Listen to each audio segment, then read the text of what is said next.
en otro lugar solamente. Eh, Venimos en una misión en la medida que tengamos conciencia y, y la muerte es un paso más después de la vida. Ahora, ¿no le tienes miedo a la muerte? Eso, Miguel.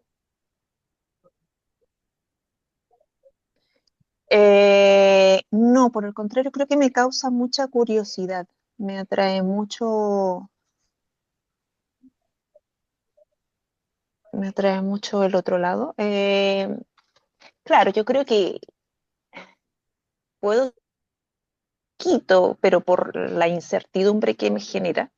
Pero digamos que distinto es tenerle miedo que también estar preparada. Por ejemplo, soy un ser de acuerdo a mi situación, a mis vivencias de vida, soy un ser desapegado, entonces no tengo grandes bienes materiales y, y tengo conciencia de lo que es vivir el día. Entonces, creo que sin querer es porque sé que si no vivo el día, puedo estar a puertas de la muerte. Entonces, soy consciente de ese paso. Entonces, si tuviese miedo, no sería quizás tan consciente de que debo disfrutar el aquí y el ahora, no enojarme por tonteras, no generar grandes rencores o conflictos por lo mismo, porque sé que yo siempre dije cuando cumplí los 50 que estoy más cerca del otro lado que del nacer, entonces soy consciente de aquello y no, más que tener muerte, como te digo, no, me genera mucha curiosidad, me parece muy atractivo. Gracias. Eduardo, Eso. queremos saber si le tienes miedo. Gracias a ti, Miguel. Queremos saber si le tienes miedo a la muerte. No, yo creo que le tengo miedo a un sufrimiento físico más que nada. Morir así como mal, pero como hoy en día hay tanta tecnología para amortizar los dolores físicos, no le tengo más miedo que eso. Ya. No es como un gran tema. En fin, igual Ahora, eso es lo que uno dice ahora. Yo creo que cuando uno está cercano a la muerte, igual es otra la observación, no es la misma o sea, que sí, cuando uno está acá, claro.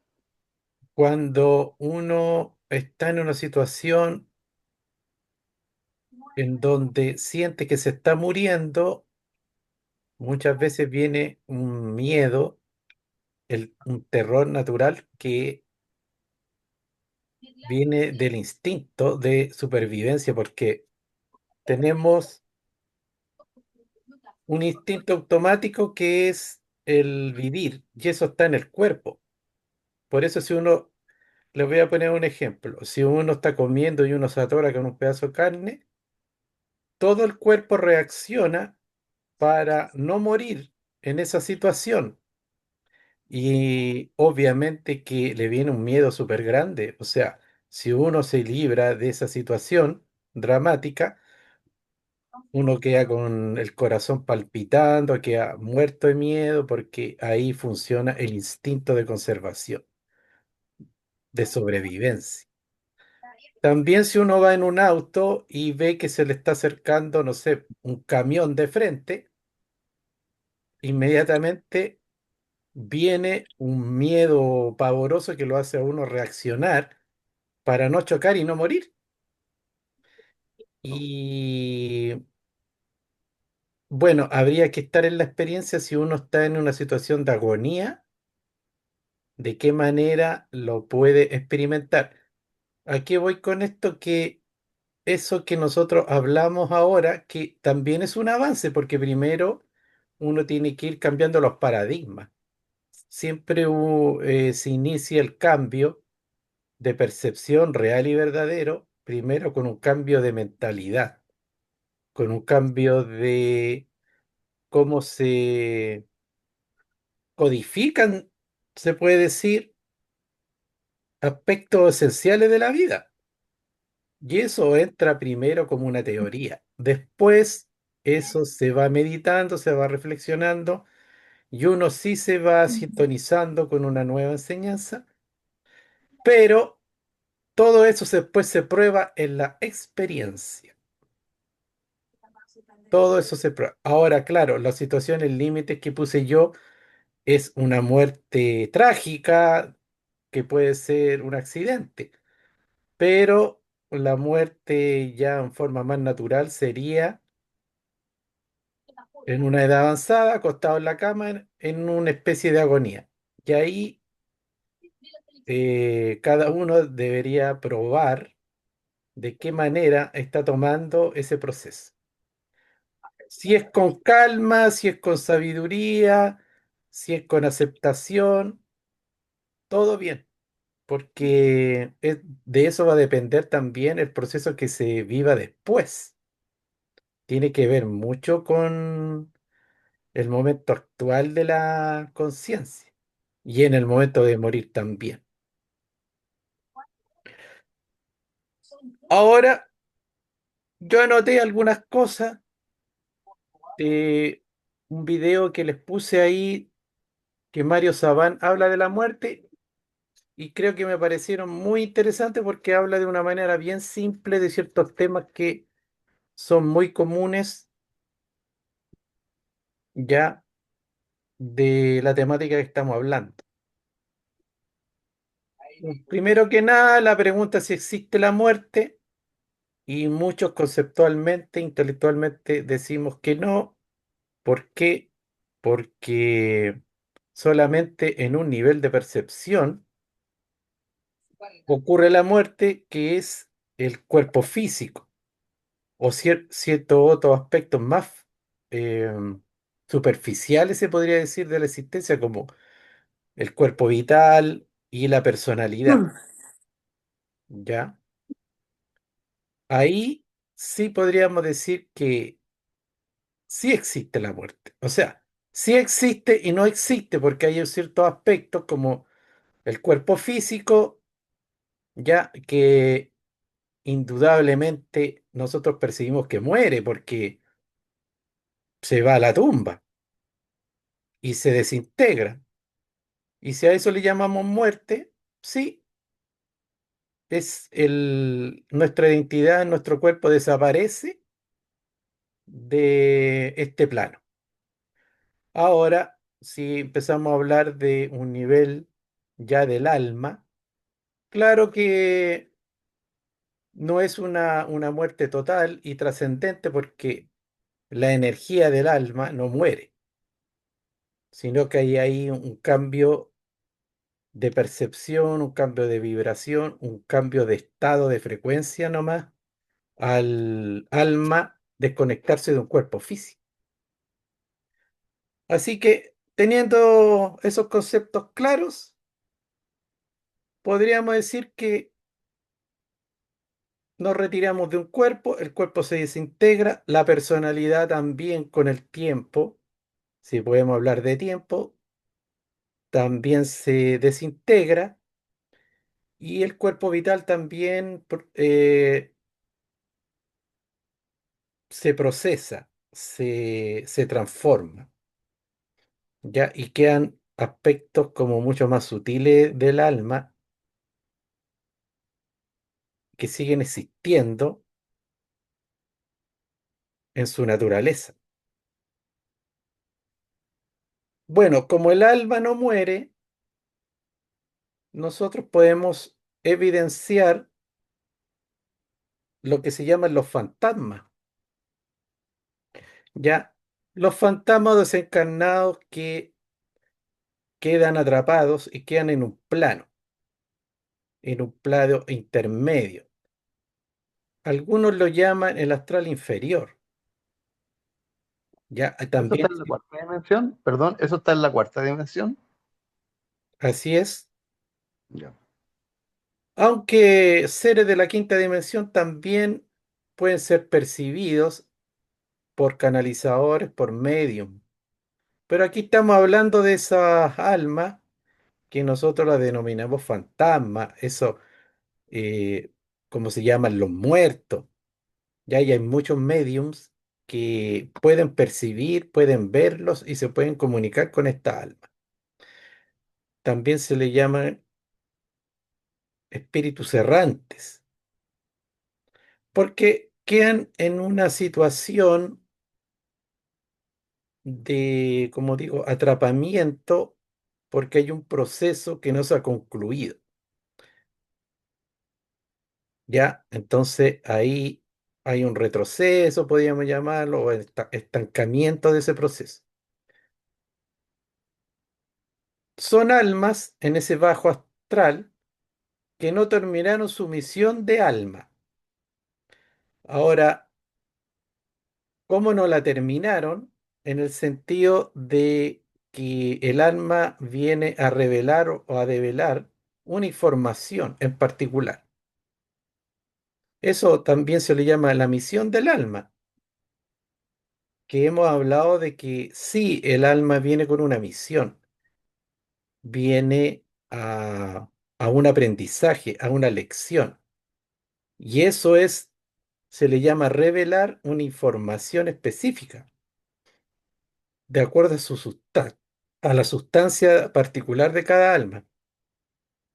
Ahora, la palabra revelar es bien curiosa porque se usa como para dar a conocer, para desarrollar esta información, pero también es como revelar, volver a velar. Y lo que es lo interesante es que cuando cuando una persona, por ejemplo, da una información, escribe un libro, descubre unos misterios, interpreta algún misterio del universo o interpreta un libro sagrado, también está revelando porque todo lo que entregue y todo lo que exponga no es perfecto y tampoco es la verdad absoluta y se vuelve a crear un nuevo velo. Pero obviamente que es una información valiosa que se suma a una verdad total. Es menos que la ignorancia total, pero se vuelven a presentar nuevas interrogantes y nuevos misterios de acuerdo a la información que la persona reveló. Eso es bien interesante de ese concepto. Bueno, una persona que no ha concluido esta misión o no la ha desarrollado también en gran medida o no ha tenido conciencia de esta, pero más encima ha tenido una desencarnación como abrupta, muy trágica o radical, que pueden ser un accidente o morir en una guerra, o también haber vivido un trauma tan fuerte que lo dejó como atrapado en esa experiencia y no la pudo procesar, no pudo salir de ese conflicto psíquico, pero tiene que ser algo bien grande. Se puede decir que su proceso de vida quedó hasta ahí, ¿ya?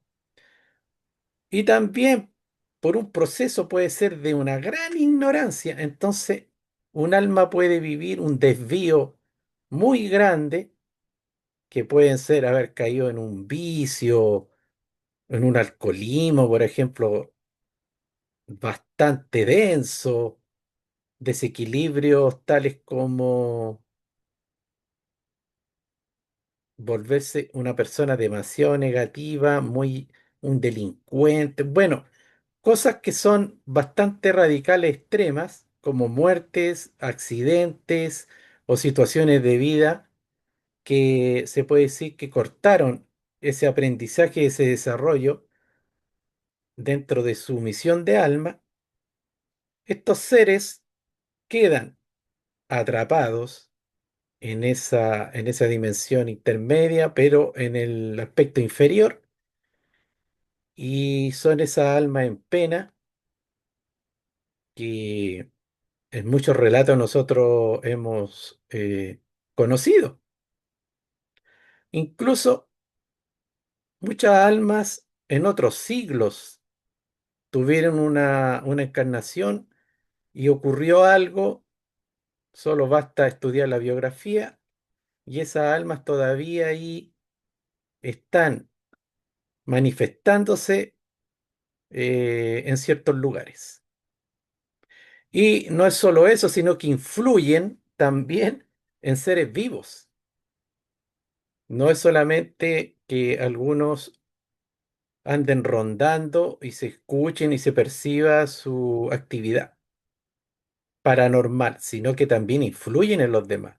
Roban energía, tienen una influencia negativa en los seres que están en su alrededor, también buscan poseer a los seres vivos, introducirse en sus cuerpos energéticos para alimentarse de la energía. O sea, hay de muchos casos, hay muchos tipos, porque incluso algunas almas que no son tan negativas por el solo hecho de ser un alma errante, también produce una especie de daño, ya que no tiene por qué influir a un ser vivo de manera inconsciente.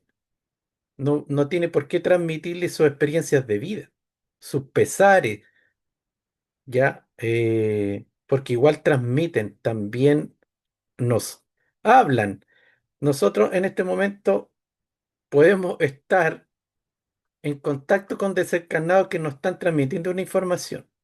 Entonces depende de nosotros cuán eh, au- autónomos somos y nuestra conciencia puede procesar eso que estamos recibiendo.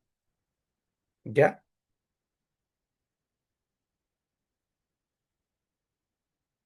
Con respecto a eso, Miguel, ¿te puedo hacer sí, una consulta? Perdón. ¿Qué hay de las personas, por ejemplo, que se suicidan? ¿Tienen otro enfoque eso? sí, en la mayoría de los casos son parte de esto que yo estoy hablando. Ya. Ya, que los suicidas, claro que quedan en un proceso muy oscuro, muy denso, y también quedan atrapados en ese proceso, porque es como una negación total de el proceso de vida o de existencia que está llevando,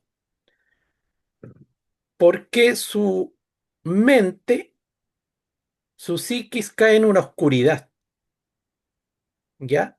Cae en una oscuridad y piensa que la única solución es borrarse de la existencia, pero entendamos que nadie se puede borrar porque uno es un ser, un alma que no muere, o sea, no se, va a seguir existiendo. Entonces, esa misma oscuridad, ese mismo vacío que percibió un ser, bueno, en el otro plano va a seguir, va a seguir.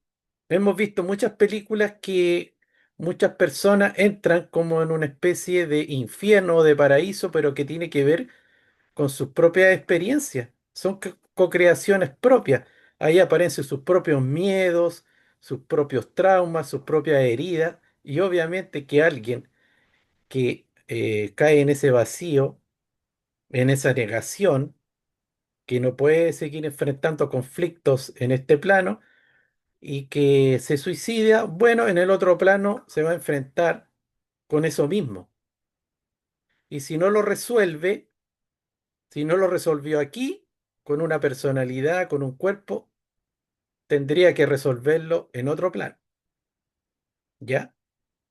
Ahora se dice que en ese plano astral la cosa es como tan sensible, se percibe la energía de manera amplificada, que, bueno, podríamos pensar que puede ser incluso un proceso mucho más fuerte, más significativo, porque ahí uno se enfrenta de una manera más directa con sus propios demonios, ¿ya? Ahora, obviamente aquí no estamos hablando de que existe la condenación eterna, porque realmente en el cosmos nada es eterno en ese sentido y todo es un proceso.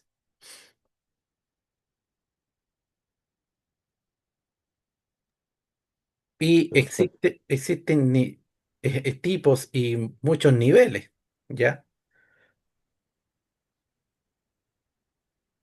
Pasando a estos apuntes, también hay almas, ¿ya? Estos desencarnados que son tomados por entidades negativas. Esas películas que vemos a veces del Conjuro, que hay una familia voy a poner un ejemplo X, que un padre se volvió loco porque se pasó el rollo o descubrió que su señora tenía un amante, se volvió loco, mató a la señora y mató a los hijos. Y después en estas películas vemos que detrás de todo eso hay entidades demoníacas, ya que empiezan a poseer a los seres que llegan a esa casa y que ese psicópata, bueno, o esa persona que cayó en esa oscuridad tan grande que asesinó a su familia, ya ni siquiera es como una personalidad de un desencarnado, ni siquiera es como un muerto, como puede ser el abuelo de alguien, no, y ya un verdadero demonio. ¿Por qué? Porque ya canalizó y se unió a seres bastante oscuros, ya son como un portal orgánico de ya de un tipo de demonio en otro nivel. Y eso que aparece en esas películas sí Como existe. el resplandor. Por Como el eso, resplandor.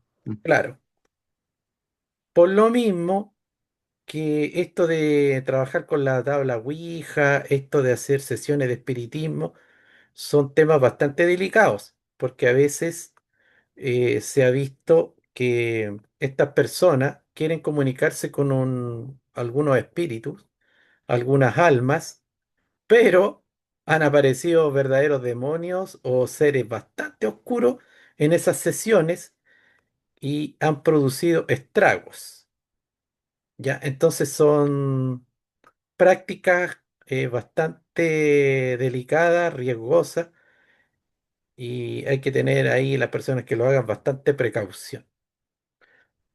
Porque sí, a veces las almas ya también están tomadas por aspectos, como digo, demoníacos. Por eso es muy importante tener conciencia de las situaciones de vida y el nivel de las almas de nuestra propia familia, porque uno no se desliga de la familia así porque sí. El árbol genealógico está presente, están nuestros ancestros aquí y ahora, y están todos activos en nosotros. Y todos nos influencian, los abuelos, los tatarabuelos, para qué decir, los padres, los hermanos, todos. Por lo mismo, hay que tener un conocimiento de los procesos del alma de cada uno de nuestros familiares y tratar de estar muy armonizado con esa realidad, ¿ya? Eh, y ojalá haber tenido una familia y una relación muy armónica, positiva, de amor, de cariño. ¿Por qué? Porque los seres que desencarnan de nuestra familia después, en este sentido, son verdaderos protectores. Nos guían, nos ayudan, nos dan información del otro plano también, nos orientan y nos protegen. Y eso también es real. No, no, no es que uno haga una idolatría de los desencarnados de nuestro árbol de familia, pero sí están ahí. Muchas veces nosotros tenemos ideas, tenemos recuerdos, cambiamos de planes y a veces llegan eso, llega espontáneamente y también puede ser influencia de estas almas que siguen en otro plano guiándonos, acompañándonos y protegiéndonos. Y también hay experiencias que se han podido comprobar, porque como digo, hay seres muy psíquicos que tienen ciertas facultades y que sí han comprobado que un familiar se presentó, les dijo algo, le advirtió de una situación X, ya para que no siguiera en ese rumbo y así, y así, así, y también con intermediarios, ya canalizador y medium, que le han mandado mensajes a ciertas personas a través de ellos.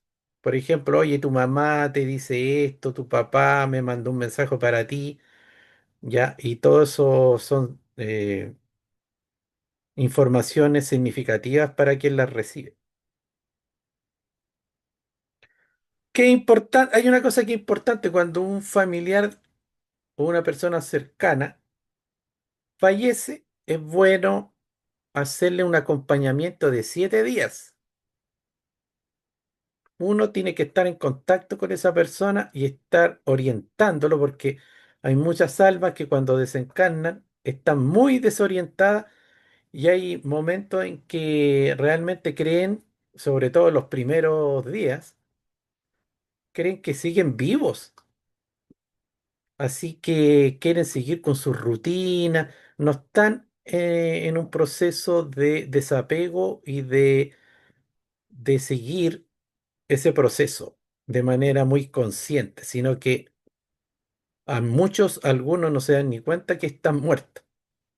Por eso, si uno prende una vela, pone su foto, le pone flores y se puede decir que lo vela por 7 días y uno le va hablando, se va comunicando con esa alma, es muy bueno porque ellos escuchan, ellos sienten. Y uno les puede ir orientando y diciendo que está desencarnado, que está todo bien, que no se preocupe, que siga el camino, que tome las mejores elecciones, y así uno le puede decir muchas cosas, le puede rezar, hay muchos salmos, rezos, Padre Nuestro, todo es muy bueno y bueno, hay ciertas tradiciones, ciertas religiones que hacen ese proceso de 7 días para ayudar a conducir al alma al siguiente paso, ¿ya? Dicen ahí por ahí ese callejón oscuro que lo pase de manera fluida y más armónica, acompañado.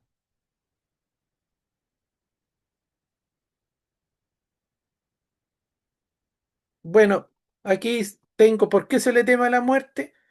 Porque nosotros tenemos una ilusión de seguridad. Ya, esta experiencia en la materia y el hecho de estar identificado con un yo, con una personalidad, con una identidad, nos da una ilusión de seguridad, de zona de confort, de protección. Pero en el fondo, ¿por qué se llama ilusión? Porque eso no es real, ¿ya? Todo lo que es externo no es de nosotros. No, las posesiones son ilusiones. Uno no tiene nada. Uno no posee nada. Ni siquiera su cuerpo. ¿Ya? Porque todo lo que pertenece a a los ciclos de vida y de decadencia y muerte, en el fondo no nos pertenecen. Podemos tener algo y después eso ya no lo tenemos. Podemos obtener, y ustedes piensen en cualquier tipo de propiedad, desde las materiales hasta incluso relaciones. No somos dueños ni poseemos nada. Por eso es que es una ilusión. Lo único que tenemos es nuestra alma. Por eso si nosotros queremos alguna vez tener un apoyo, un lugar donde sentirnos seguros, donde realmente llegar a ese espacio de confort en nuestra propia alma, en nuestro propio ser. Todo lo otro es ilusión, pero estamos dentro de esa percepción ilusoria y de ahí viene el miedo a la muerte. ¿Por qué? Porque la muerte significa el perder todo eso que nosotros consideramos que nos produce seguridad. Perdemos posesiones, perdemos relaciones, perdemos contacto, perdemos el cuerpo y perdemos hasta la identidad. Por eso el yo es la última de las identidades a trascender, a lo que más estamos apegados y lo último que es, en el fondo el ser se libera es de su yo, de su propia identidad. Cuando uno llega a un nivel de no identificarse tanto de su yo y solo verlo como un instrumento, como una herramienta, ya ha llegado a un nivel muy grande en el trabajo espiritual, porque ya se concibe y ya se percibe y se experimenta como un ser, como un alma que solamente está usando un yo, una personalidad y un cuerpo como un mero instrumento. Por eso no lo sacraliza ni se autoidolatra. Entonces, esos seres han llegado a un gran nivel porque les pueden decir algo, los pueden criticar, les pueden hacer bullying y a estos seres no les produce un daño porque, están criticando, no sé, a mi avatar, a mi cuerpo, a mi identidad, pero a mi alma, a mi ser, nada de esto lo daña, porque no lo puede dañar. Eso es como lo que decía Krishna a Arjuna, a su discípulo. Krishna es una deidad, le decía, al alma nada la destruye, no se puede quemar, no se puede herir, no se puede destruir. Así que le enseñaba a tratar de conectarse con su alma y guiarse por el alma.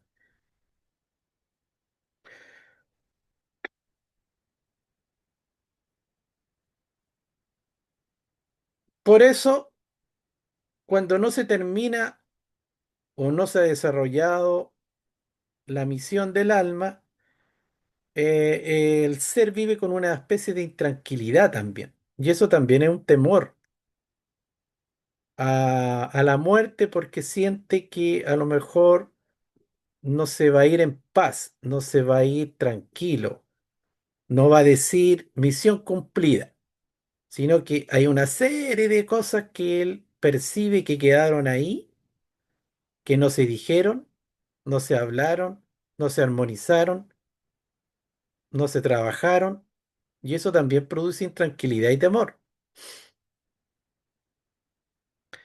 Por eso, uno, ¿cómo se puede preparar para la muerte?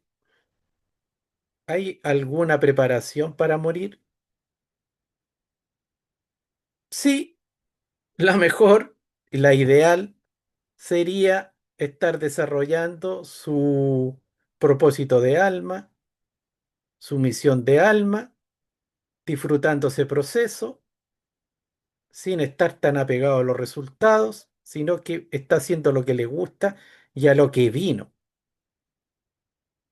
con todos los aprendizajes y los conflictos que pueden aparecer dentro de esa propia misión, porque dentro de esa misión también está resolver muchas deudas y ciertos conflictos y aprendizajes que no se han logrado en las existencias. Y el desapego es una herramienta súper importante.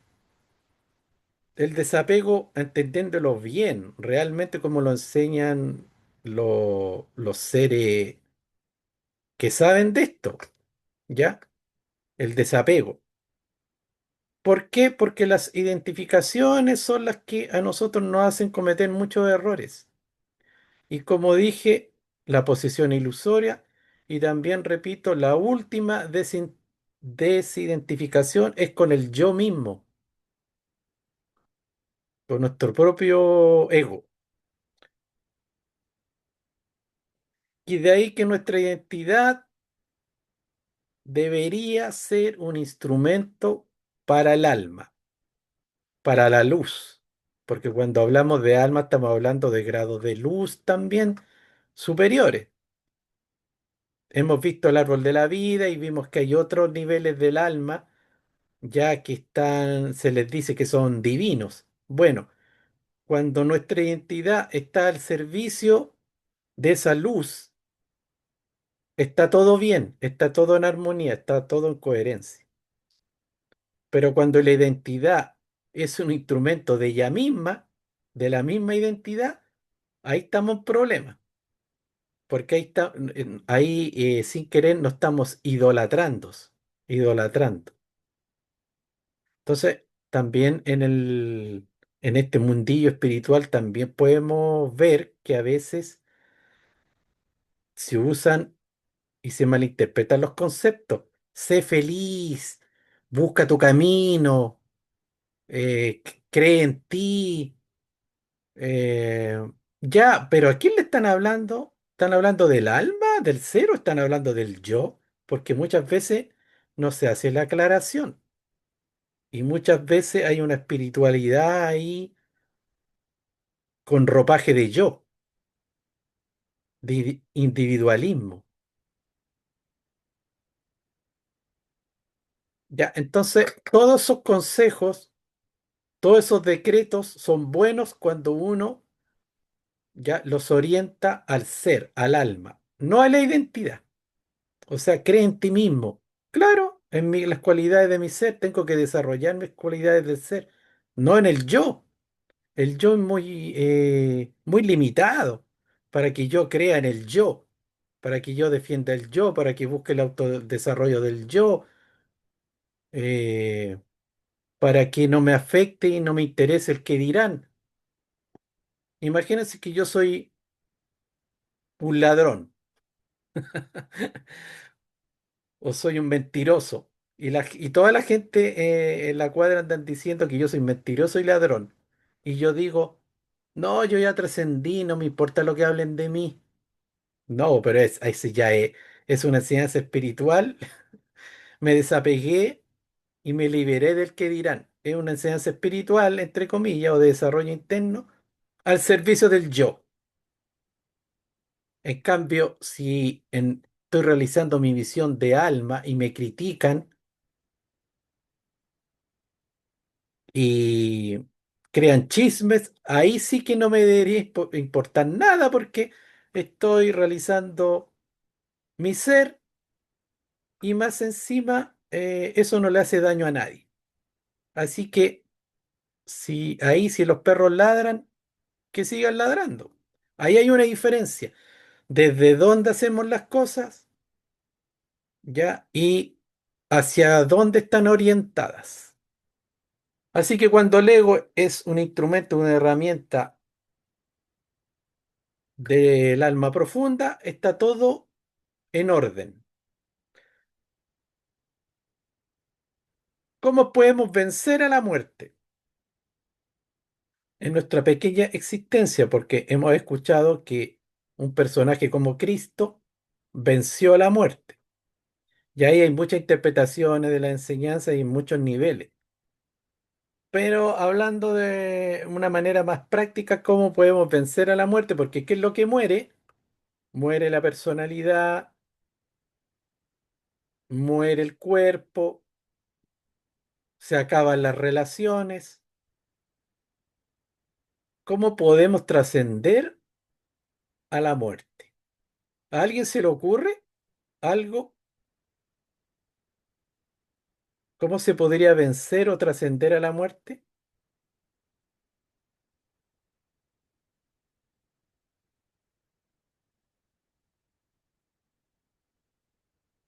No. Una, una explicación podría ser crear obras que van más allá de la personalidad o del ego o de la familia o del contexto o de la pequeña vida. Obras. Las obras trascienden. Y como cuando, un legado. Claro. claro, y también cuando uno participa en, vuelvo a repetir, obras que van más allá. del beneficio propio, sino que van en servicio de la humanidad, en servicio del planeta, van en servicio del despertar de la conciencia, van en servicio de la sanación universal, de la sanación de los seres, del- de la evolución, de la humanidad y de uno mismo, cuando uno está participando en esas obras que van más allá de la autosatisfacción o del ego mismo, bueno, ahí uno está en una obra que trasciende a uno mismo.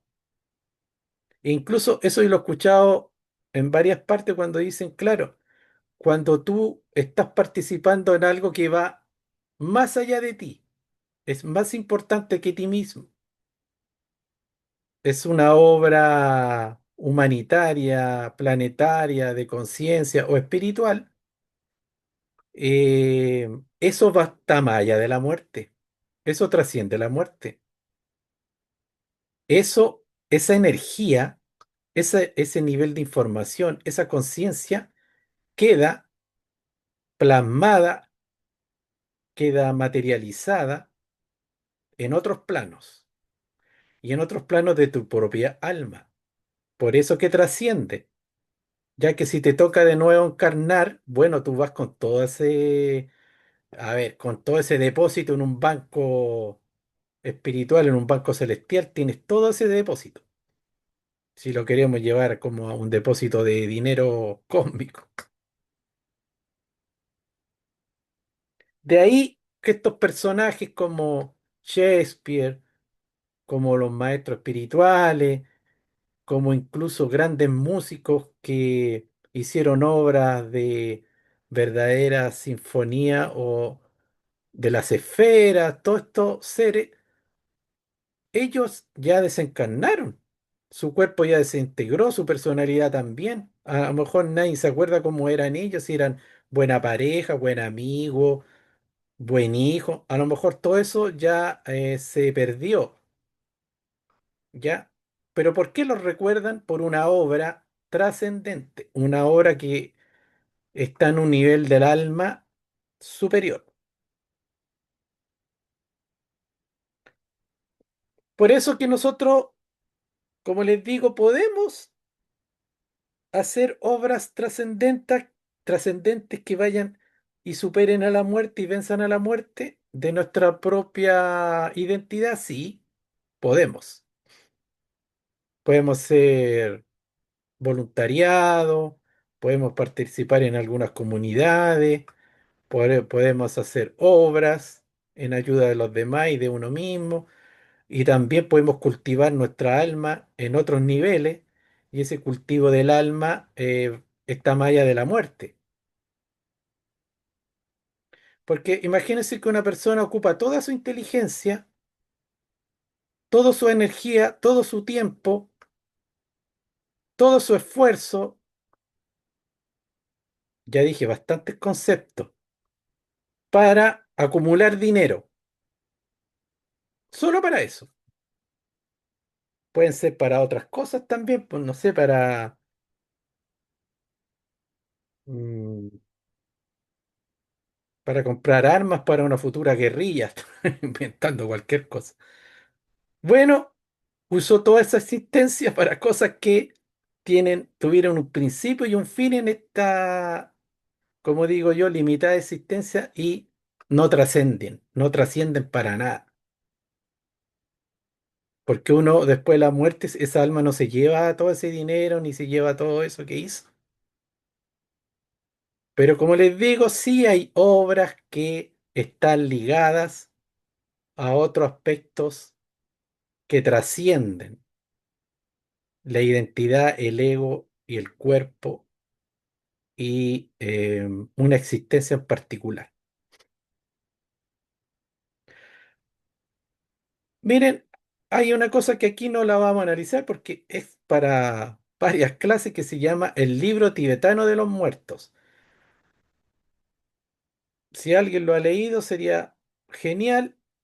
yo algo sé, no lo he leído, pero en ese libro, que lo venden en todos lados, hablan del proceso de la muerte, el proceso que viven las almas al morir. Y lo interesante es que no hablan solo de eso, sino que hablan de muchos temas de todo tipo. Da pie para hablar de deidades, del inframundo, de los mundos paradisiacos, del karma, de la reencarnación, de todo. Sale de todo en ese libro. Yo lo recomiendo y yo creo que, bueno, como yo escucho audiolibro, yo creo que lo voy a bajar en MP3 y lo voy a escuchar. Porque es muy didáctico, muy interesante y a uno le queda muy claro esos procesos. En ese libro se habla de un estado intermedio que se llama el bardo todol, el bardo todol, ¿ya? Y el bardo es ese estado intermedio donde llegan los muertos, cuando uno desencarna. Y en ese estado intermedio el alma es sometida a una serie de pruebas, muchas pruebas, muchos procesos, muchas etapas. Pasan un nivel, después pasan otro nivel, y así. Y también esos niveles dependen de la calidad de conciencia, el desarrollo del misma alma, su nivel vibratorio, su nivel de conciencia, etcétera. Y en esos procesos se manifiestan seres de luz como seres oscuros o de las sombras. Pero todos estos seres son reflejos y son parte de la misma alma de ese ser que desencarnó. Porque recordemos que nuestro ser es un microcosmos, pero es absolutamente reflejo, ya, y síntesis de un macrocosmos. Por eso los ángeles, los seres de luz, los Cristos y así como los demonios habitan dentro del alma de nosotros y en estos mundos donde una fracción de alma que está identificado en un yo, cuando se contacta con estos otros seres llamados deidades o dioses, está en contacto también con su propia alma, con dimensiones de su propia alma. Así que todo el proceso que se vive con esos seres no es que sean seres que vienen con una información tan externa, sino que están en íntima relación con el proceso del alma de la persona, del ser. Ahora, claro, hay almas que hicieron un trabajo de despertar de la conciencia y lograron muchos avances en ese despertar y por eso, al desencarnar, están en un estado de un ser despierto. Y eso facilita mucho ese proceso, ser una persona despierta, autoconsciente en el otro plano. ¿Ya? ¿Por qué? Porque esa persona puede elegir muchas cosas, puede intervenir y puede negociar con los señores del karma y puede negociar con todos los seres que le vienen a dar información, puede responder. Eso es lo interesante de haber despertado conciencia en esos niveles. Por eso, los que al morir pueden lograr una liberación total o significativa son seres que ya están despiertos y ya tienen un grado de alta espiritualidad. Esos seres, si quieren, no vuelven a encarnar y se liberan de la rueda del samsara. La rueda del samsara es la rueda de las eternas reencarnaciones.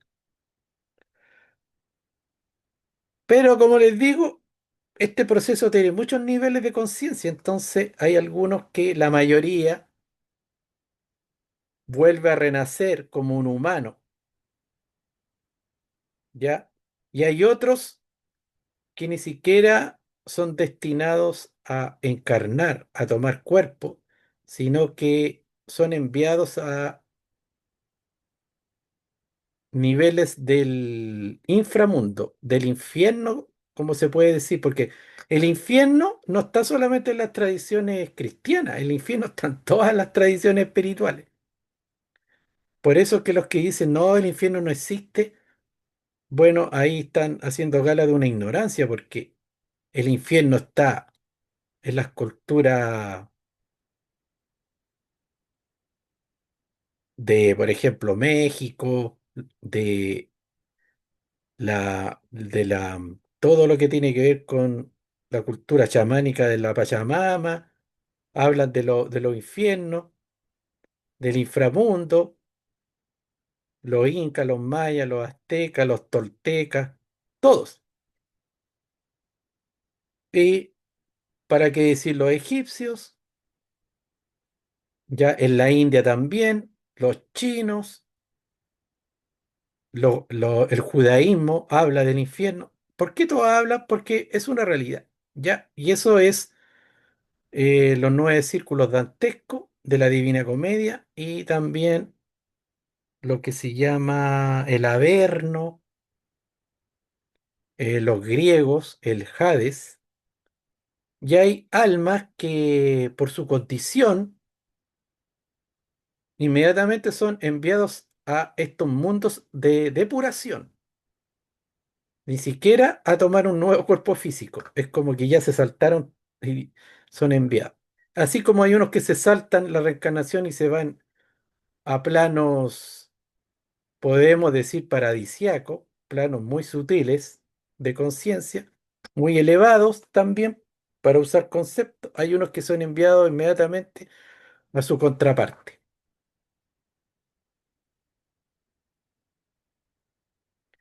Y ahí, bueno, pero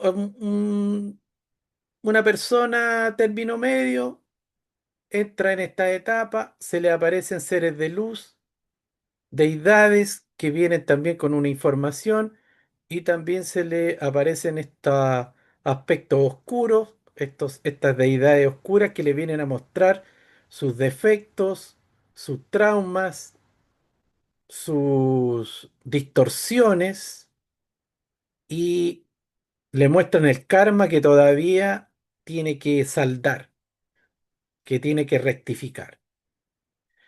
¿Y qué dicen estas grandes enseñanzas?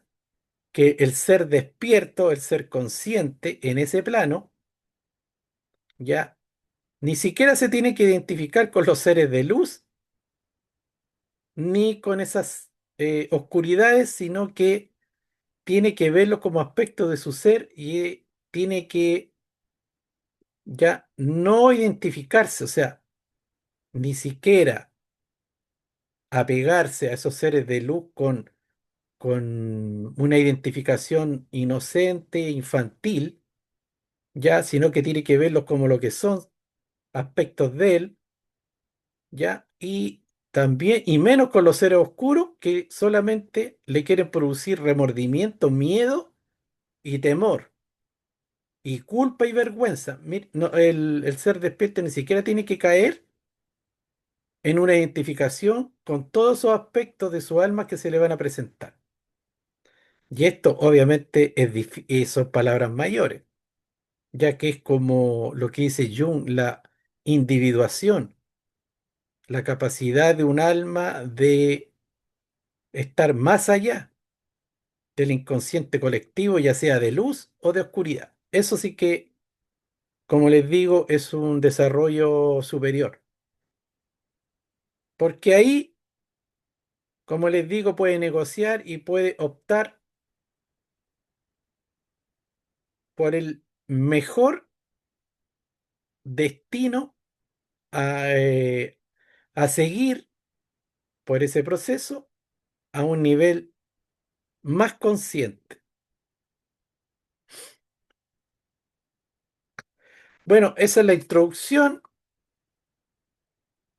Ahora voy a compartir, para terminar el PowerPoint, voy a compartir lo que corresponde a la clase. que quedamos aquí,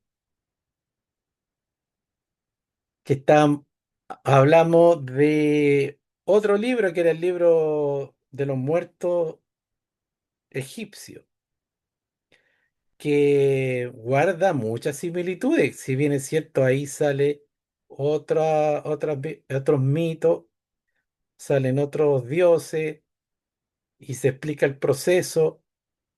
Hay muchas similitudes porque en el libro tibetano de los muertos también hablan de que hay una retrospección, que también el alma observa sus acciones, ¿ya? Y hay seres de luz, que en los egipcios, por ejemplo, está Isis, Osiris, Tot, está Horus, pero también seres que representan el karma y son espejos de, como yo les digo, defectos o aspectos de karma negativo. Y ahí ese juicio está dirigido por Anubis, que tenía cara de chacal. ¿Por qué? Porque se habla de que Anubis también ahí se alimenta de partes del alma que no están bien procesadas. ¿Y para qué decir de Amit, que era un ser como monstruoso que también estaba en el inframundo y su misión era digerir y procesar esos aspectos del alma atrapados en procesos de distorsión o de conflicto? Así que hay similitudes, incluso también en el libro tibetano habla de que pasando muchos procesos aparece un ser que era como el representante del karma y es como el mismo Anubis, pero en la tradición tibetana. Cumple la misma función. Aquí dice los misterios de la vida y de la muerte se relacionan con la ley del karma, hemos hablado ya harto de eso, la ley del eterno retorno de todas las cosas. ¿Cuál es el eterno retorno? Todos esos procesos que nosotros no hemos concluido, no hemos sacado un aprendizaje y cuando hay un aprendizaje también uno se libera del proceso, eso retorna. Incluso ahí hay una enseñanza de Nietzsche que habló del eterno retorno, que nosotros siempre estamos viviendo procesos de eterno retorno, procesos de nuestra psique que vuelven a... Incluso lo podemos ver en una vida. También hay cosas que vuelven a pasar, se vuelve a vivir el mismo proceso, se vuelve uno a topar con cierto arquetipo y así, así, eso también se llama recurrencia. La ley de la recurrencia. Si se viven muchos procesos de manera inconsciente, bueno, eso vuelve a ocurrir y vuelve a ocurrir y vuelve a ocurrir hasta que se haga consciente. La ley de la transmigración de las almas. Las almas transmigran. Las familias transmigran, que hay clanes familiares que vuelven a encarnar juntas y vuelven a vivir procesos. Transmigran también en distintas naciones. Se viven un proceso en el Medio Oriente, después pasan al Asia, después aparecen en América del Sur y así. Estamos transmigrando. ¿Han escuchado que algunas veces hay un alma que es hijo de un padre y en otra vida son pareja, en otra vida también vuelve a ser hijo el papá del hijo y así, y se intercambian? Eso tiene que ver con la transmigración. Cambian de roles. Bueno, y ese misterio que nosotros hablamos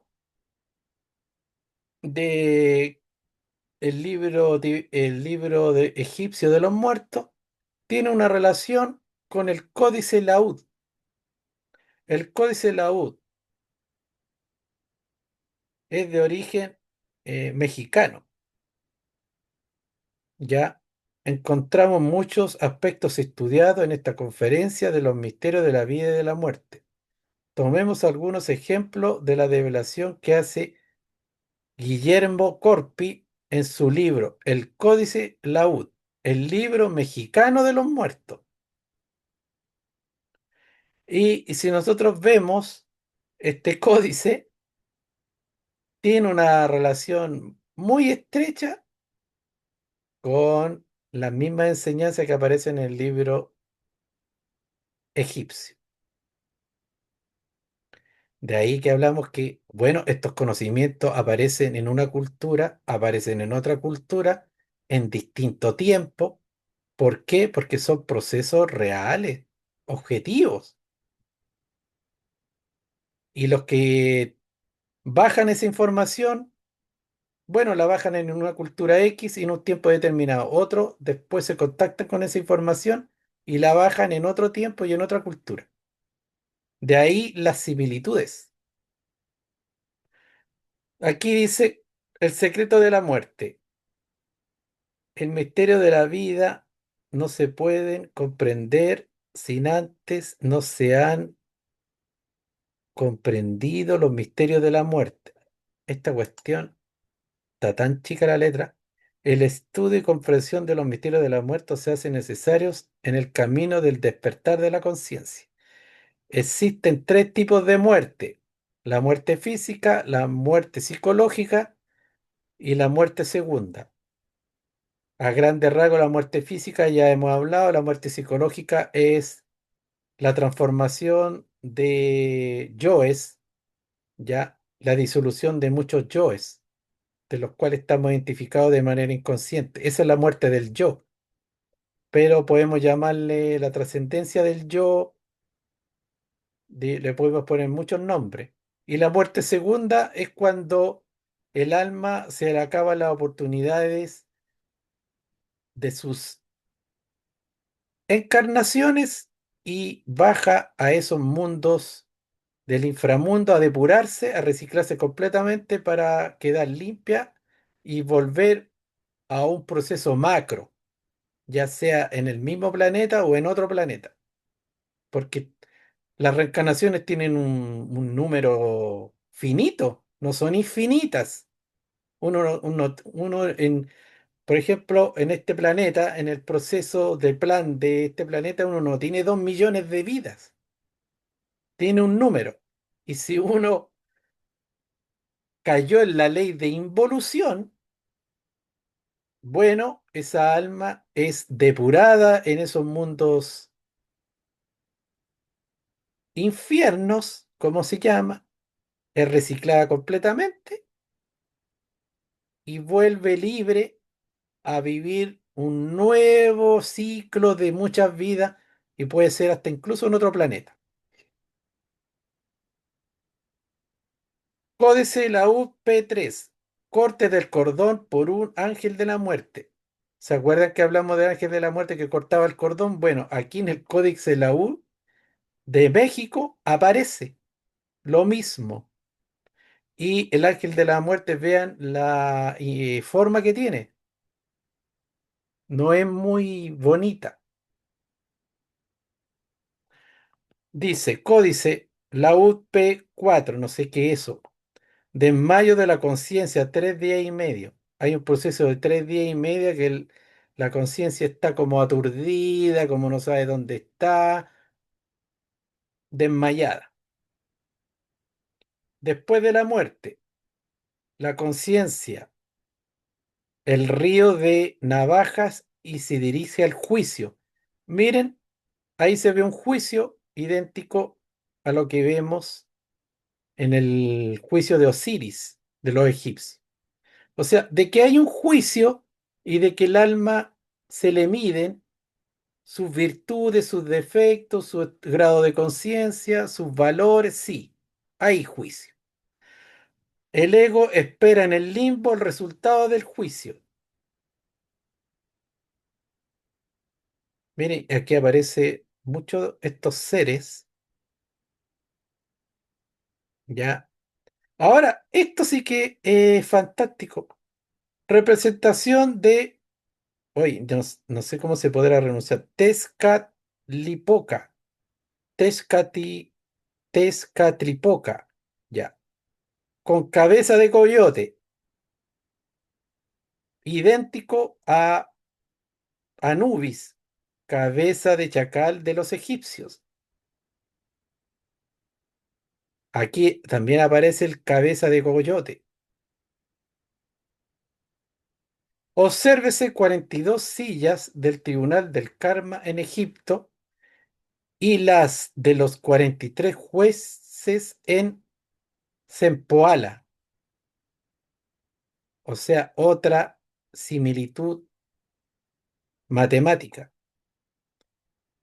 Zona arqueológica de Zempoala, Veracruz, México. Aquí hay 43 sillas, que aquí están haciendo una similitud con los 42 jueces de la ley del Tribunal del Karma en Egipto, que son también los que observan y dar un veredicto al alma del desencarnado. Observe las 42 sillas del Tribunal del Karma similar a la de Egipto. El telar del destino es tejido por las obras buenas o malas del iniciado. Bueno, aquí está hablando del iniciado, pero podemos extrapolarlo también quizá a cualquier ser, a cualquier persona. Por eso se miden las obras, se miden. Así el cuerpo físico y la nueva vida serán el resultado exacto de las acciones de la anterior.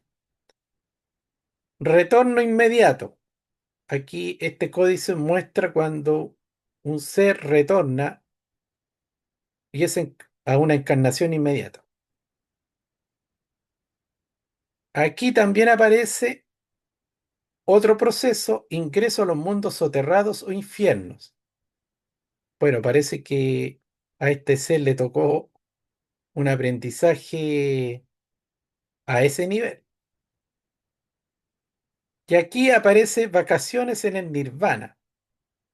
Estos seres que inmediatamente ascienden a estos espacios paradisíacos, como digo. No sé si para siempre, pero pueden vivir un largo proceso ahí. Porque algunos dicen que, claro, que son como vacaciones, después de nuevo tienen que tomar cuerpo y seguir en la evolución. Lo que va al sepulcro: cuerpo físico, cuerpo vital, personalidad. Así está interpretado estos dibujos.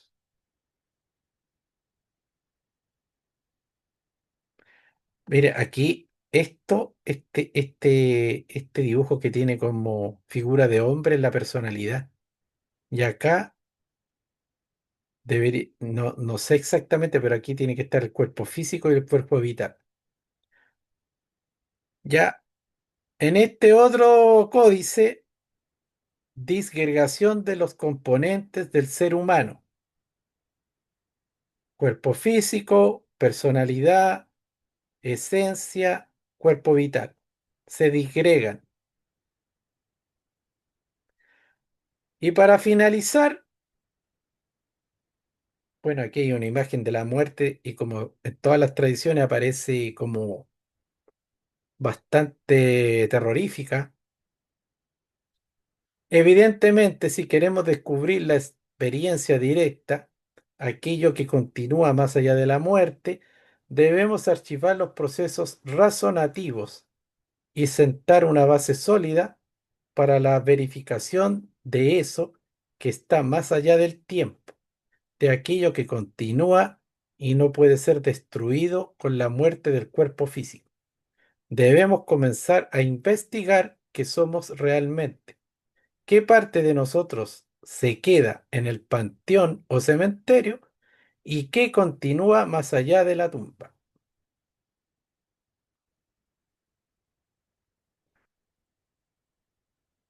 Dejo de compartir. Oh, se fue la Marielle que estaba acá. Bueno, esa es la clase. Ya completamos este ciclo que fueron como 4 clases del tema de la muerte. Así que espero que haya llenado las expectativas. ¿Algún comentario al respecto?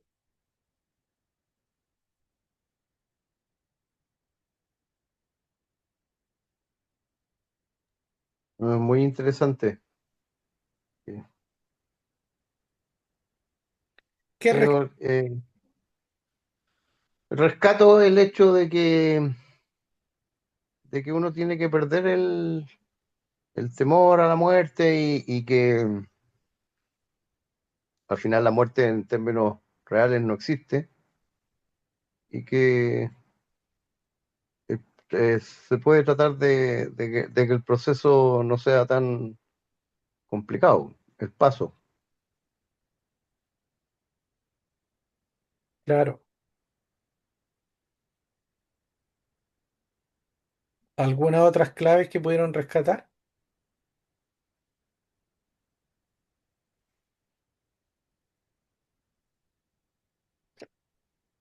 Lo que yo rescato son varias claves. Una clave es reconocer el propósito y misión del alma, conectarse, desarrollarlo, porque eso es un gran avance y ese propósito del alma también que tenga una orientación trascendente, que sea una obra que trascienda el yo, que trascienda el plano de la misión, de las misiones más básicas, porque el cuerpo físico tiene una misión, es una herramienta y su misión es sobrevivir. Su misión es mantener la existencia de la mejor forma para que siga funcionando como instrumento, como herramienta. Por eso que tenemos el instinto de conservación, tenemos instinto de procreación, instinto sexual, tenemos el instinto de respirar, de beber agua. Esos son todos instintos que están en ese nivel de sobrevivencia. Hay otro que ya tiene que ver con las relaciones, con todo lo que nosotros podemos crear con otros seres.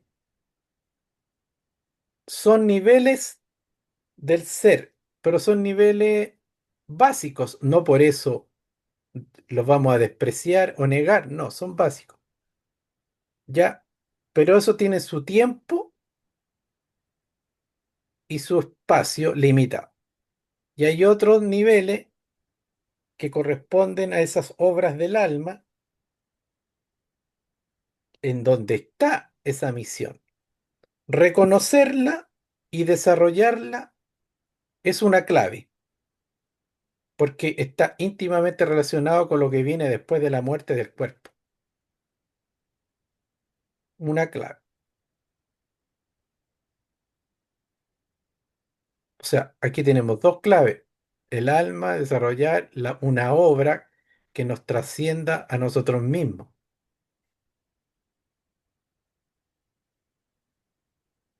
Mire, y a veces uno puede decir, hay unas almas que quisieran participar en algunas cruzadas, en una obra, y a lo mejor todo eso fue en vano. No, hay ciertas obras que el alma igual ganó, se desarrolló, em, pesa a favor cuando hay una honestidad, un idealismo, aunque uno diga, bueno, y lucharon, estas personas fueron mártires, murieron en revoluciones, querían liberar a su patria, pertenecieron a estas guerras de independencia. Bueno, pero todo eso no vale nada, sí vale cuando el alma lo hizo de una manera honesta, ideal y con principio, honor, porque incluso antes muchos militares participaban en gestas, en épicas y eran seres de honor, eran honorables. Entonces, En esa encarnación estas personas, claro que fueron sumando valores del alma, estados de conciencia, se desarrollaron. No importa si después lo que lograron se corrompió, si después hubo una conspiración y quedó un rey malvado después de esa guerra. No, todo tiene que ver también con los propósitos de la alma individual de estas personas que han participado en tantas cosas. Uno podría decir, oye, ¿y qué sacó Gandhi si ahora la India está así, está acá, no sé qué es lo que pasa con la India? Todo eso fue un desperdicio. No, todo lo que hizo Gandhi fue una inversión, juega a favor en su proceso de alma. Por eso que todo el trabajo interno de uno también se extiende en una manifestación externa. De ahí que es importante ser una persona honesta, una persona veraz, una persona correcta, cumplir un rol en el exterior de la mejor forma posible, como es adentro es afuera. Y ahí uno tiene que cumplir roles de la manera más consciente y correcta y coherente, sin temor. El temor a veces a nosotros nos hace transformarnos en personas ruines o en personas temerosas, miedosas, pusilánime y una serie de cosas. Muchas veces tiene que ver con el temor. Y el temor es una ilusión bastante baja. Pero si estamos afirmados en nuestro ser, tratamos de ser coherentes y honestos y dar a conocer nuestra verdad con respeto y sin dañar a otros, aunque los otros se molesten y le salgan fuego por las narices, bueno, ese ya es su problema. Pero si uno se afirma en sí mismo, en su autodignidad, todo bien, todo bien. Ahí uno tiene una extensión de su ser en el afuera. Pero esa seguridad tiene que nacer primero en el interior. Eso le podría decir como una clave básica, importante y que está a la mano de nosotros. Y es inmediata, o sea, y no importa la edad que tengamos, reconocer nuestra naturaleza, nuestra misión, nuestro propósito, nuestra inclinación de alma, conectarnos y ser feliz en el proceso. Hemos hablado que hay algunas personas que estuvieron en las finanzas toda su vida, Claro. tuvieron éxito y después descubrieron a una edad ya bien, bien desarrollada que hoy su vocación era ser un sanador y que terminan haciendo Reiki. No sé, el ingeniero tanto, el gerente tanto, después terminó su vida en una consulta haciendo Reiki. Y muchos de estos seres, algunos han dicho, oh, encontré mi propósito de alma después de jubilado. Ya, ocurren cosas así, sí, pero da lo mismo porque el alma es eterna y el cuerpo el que va contando los años. Da lo mismo. Y eso es un ejemplo. Pueden ser otros ejemplos, no solamente ser un terapeuta, hay otro ejemplo.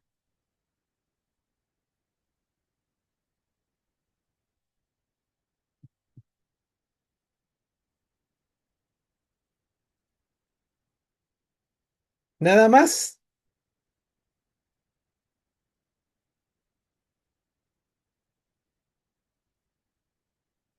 Cari no tiene nada que decir antes de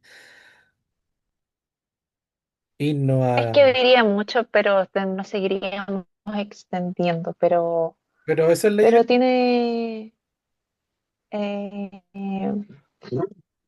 perdón, que tengo los perros que ladran.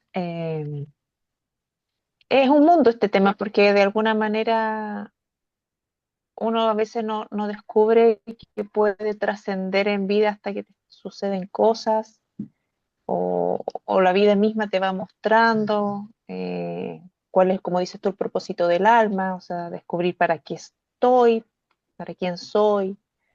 Entonces, va mucho en un autoconocimiento, pero de acuerdo a las situaciones de vida que a uno le ocurran. Es complejo también porque eso a veces te desalinea con la gente que te cruza. Entonces puedes ver mucha torpeza y obstáculo en personas que no tienen el mismo conocimiento, conciencia ante una situación que a todos nos va a ocurrir, que es morir. Y morir desde la corporalidad, porque sin duda yo creo que muchos morimos y nacemos constantemente, pero no todos son conscientes de aquello. Entonces, ese es un tema interesante, a la vez complejo, eh, tiene de todo, ¿no? Así que me llamó sí mucho la atención el tema del libro La muerte de los mexicanos, no sabía de aquello, es muy interesante la gráfica, no lo había escuchado. Sí había leído el de el tibetano el que mencionaste, pero creo que tenía que volver a leerlo. Así que también me he hecho sesiones de mediunidad, entonces también comprendo un poco de aquello de los mensajes que vienen del otro lado. Y es súper interesante también. También cómo uno dentro de cómo uno está ubicado energéticamente también puede sin querer tener que se te adosten energías externas de estas almas que te absorben porque quieren seguir aquí en este plano y se adosan a uno porque. En fin, entonces por eso es un tema tan interesante y que da para mucho y me quedan varios temas en el tintero respecto a Sí, eso. este es un mundo. Mira, Sí, es un mundo en el árbol increíble. de la vida hay aspectos de luz. La luz tiene que ver con ese conocimiento directo, ese conocimiento intuitivo, y objetivo. Eso tiene que ver con la luz, como en nosotros a veces se nos revela un conocimiento llamado espiritual, de luz. Y ese conocimiento recibido por mediums, bueno, en el fondo todos tenemos en varios niveles esas capacidades. Claro que algunos la tienen bastante cerrada, bien bloqueados, y uno les pregunta, ¿y tú sueñas? ¿Tienes sueños? ¿Alguna vez se te ha manifestado algo? No, nada, yo no sueño nada, yo no... Ya, hay gente que está bien cerrada, pero hay muchas personas que sí en al- reciben este conocimiento que tiene que ver con, digamos, el espíritu. Pero eso está en un aspecto del árbol de la vida y tiene otro aspecto enfrente. Y ahí también está el conocimiento objetivo, o sea, subjetivo, en el fondo racional, concreto, ese conocimiento que nos hace equilibrarnos, que nos hace procesar bien todas esas experiencias que tienen que ver con la intuición, con el mundo sutil, con el conocimiento directo, que muchas veces son mensajes o son canalizaciones o son experiencias, son contacto con otra realidad. Pero tenemos el otro lado, la inteligencia, la racionalidad, el sentido crítico, la capacidad de analizar, de sopesar, de ponderar, y eso tiene que estar en equilibrio porque así como hay personas desequilibradas porque son muy racionales, extremadamente racionales y están súper desconectados con ese otro mundo espiritual, ese mundo intuitivo, y esa racionalidad en extremo lo hace desequilibrarse. Así también hay seres que empiezan a tener mucha información de este mundo sutil, pero no tienen bien desarrollado también esa parte de criterio, tener un buen criterio, tener experiencia, tener sentido crítico, tener racionalidad, ser inteligente. eh, y ahí no se produce una incoherencia, hay un desajuste. Por eso que incluso también aparecen en las películas. En las películas hay mucha heroína, ahora se está dando mucho con niños que son psíquicos y que tienen poderes. ¿Para qué decir esta serie Stranger Things? Todas estas series de niños que tienen poderes psíquicos. Hay muchos de eso ahora.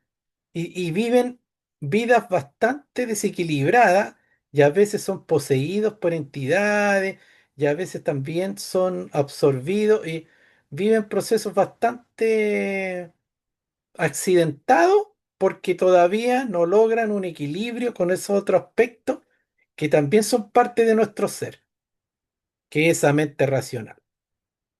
¿Ya? Entonces, el verdadero equilibrio, el verdadero desarrollo y del hombre equilibrado, cuando esos dos aspectos están en equilibrio, cuando se retroalimentan. Uno puede tener muchas experiencias, contacto y todo, pero después las tiene que sopesar, porque después eso se tiene que canalizar en el mundo humano. Y para el mundo humano hay leyes, hay reglas, hay criterios, hay respeto, hay lealtades. Hay que ser coherente, hay que ser aterrizado, hay que estar enchufado, hay que estar conectado con la tierra, como se dice, hay que tener calle y una serie de cosas para que esa experiencia a ti te hagan una persona positiva, constructiva. Porque, como les digo, en el mundo de los canalizadores, en el mundo de los mediums, yo creo que personas bastante equilibradas y coherentes serán como el 10%. El 90% bajo hay mucho desequilibrio, mucho delirio, mucha, mucho pensamiento mágico, mucha locura, mucho ego espiritual, mucho de todo. ¿Por qué? Porque yo no estoy diciendo que esas personas no tengan contacto y que no tengan experiencia y que no reciban información de esos planos, pero le falta un desarrollo en la otra parte para que eso sea canalizado bien en la conducta humana. Por eso los grandes canalizadores que están, los youtubers son grandes canalizadores como un Javier Pedro, como una, pucha, hay una Argentina, hay muchos de estos que se han ganado un respeto porque aparte de tener esta información de estos otros planos y de estar en contacto con otros seres, de otras conciencias, otras dimensiones, son súper humildes, súper honestos, son súper coherentes, son aterrizados, no se las dan de nada. Entonces las personas que les transmiten una energía de mucha paz, o sea, a eso voy yo, una honestidad, una humildad como, y ahí uno se nota, o esta persona, aparte de tener como estos dones, como que realmente es muy humana, muy criteriosa, muy respetuosa, no avasalla con que, oh, yo tengo una misión superior y el que no se alinea conmigo no entra a la tierra prometida y los que se alinean conmigo nos vamos a la tierra prometida y los otros son gentiles, porque de eso hay mucho. Eso es lo que podría decir yo de el equilibrio. Así que es más importante estar en equilibrio que andar buscando como... Y bueno, y para qué decir, encontrar su misión. Para terminar, una de las formas, porque tú dijiste, claro que en esa búsqueda de saber si realmente uno está cumpliendo una misión o un propósito, igual tiene que ver cómo uno se siente ahora con lo que hace.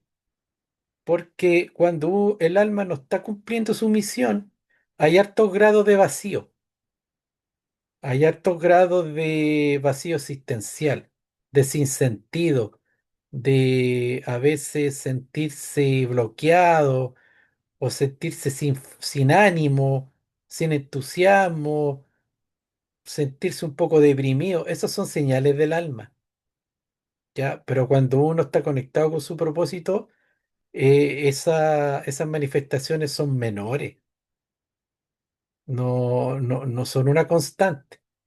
Entonces hay muchas personas que, claro, que de repente tienen grandes compromisos, están a cargo de grandes obras, de empresas y todo, pero están en ese nivel de vacío, sin sentido, de confusión y existe. Entonces, es una de las formas de medirlo, cómo uno se siente, cómo uno vibra en el aquí y ahora con las cosas que hace en el día a día. Así que lo dejamos acá porque hemos estado mucho rato y Absolutamente. Muchas gracias, Miguel. nos vemos, que estén bien, chao a todos. Igualmente. Chao, chao.